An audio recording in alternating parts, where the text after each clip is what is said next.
We've talked a lot about those new fees banks seem to be charging for just about everything these days. An attempt to charge debit card fees was dropped after a public uproar, but other increases in charges are flying under the radar. Jack Otter, executive editor of CBS Money Watch, is here to help you identify and avoid them. Jack, good to have you here. Great to be here. Let's talk about some of these new fees, first of all, that have been free up until now. Sure. Well, a good example is Bank of America now charges you $5 if you lose your debit card and they have to send you a new one. $20 if you want it FedExed. And, you know, I think that's reasonable, right? You lost your card. They're not charging other bankers for the other customers for it. They're charging you. So this is just an example of just trying to cover their costs that they used to cover by spreading everything around everyone.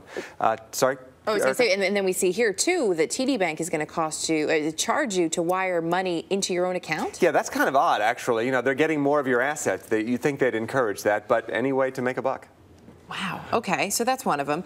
One of the existing fees that banks are actually increasing that you may not realize are these minimum fees for checking accounts. Well, exactly. What they're trying to do is they're trying to gather assets, right? That's what banks do. They want money. So they're raising the minimum balance you need to avoid the fees. So if you're, for instance, doing a thing where maybe you've got an online checking account to get a little bit of extra interest, you might have to think about transferring more money into that bricks and mortar bank to stay above the minimum balance so you're not charged a fee. Of course, you might just move everything to the online bank. That's the danger for the bank. Some of those fees can be pretty hefty, too, up to $12 a month now. They're going up a little bit, $2 here, $3 there. I think Citi is at $10, Bank of America and JP Morgan are at $12. But I have to emphasize, this is in flux. Bank of America is testing fees ranging from $6 to $25 around the country, seeing what sticks. Okay, we had that young lady on a couple of weeks ago who formed her own mini protest, and it got them to drop that debit card fee. Could we see more of that when people see fees like this of being charged these exorbitant rates for what we see as just kind of absolutely. Well, I'm proud to say I said it on this show, right, that the debit card fee might get dropped if enough people protested, and I think that's what happened.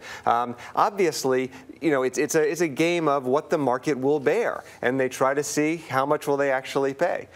So there are things that you can do, for instance, going to a community bank, going to a credit union. You can go to findacreditunion.com, and just about anybody is actually eligible. You can test it there, and you can use an online bank. So they're going to see how many customers they lose to these outlets, and if they lose enough, those fees will come down. Of course, the line from the bank is, hey, this isn't our fault. We're getting these new fees, these new regulations imposed on us, so we have to pass the cost on.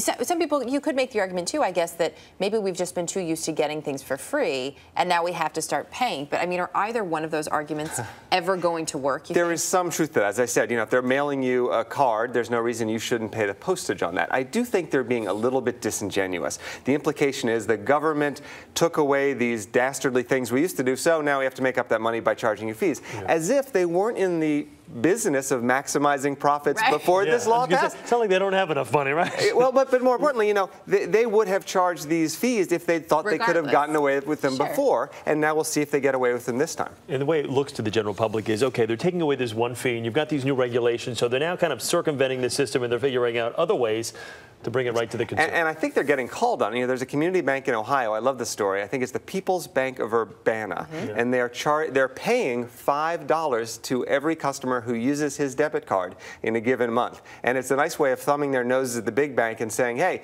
we don't need to charge this. We can still make $1, even though we're not charging people. It's nice to see the small guy sticking up for himself. Exactly. Nice to see you, Jack. Thanks. Great to be here.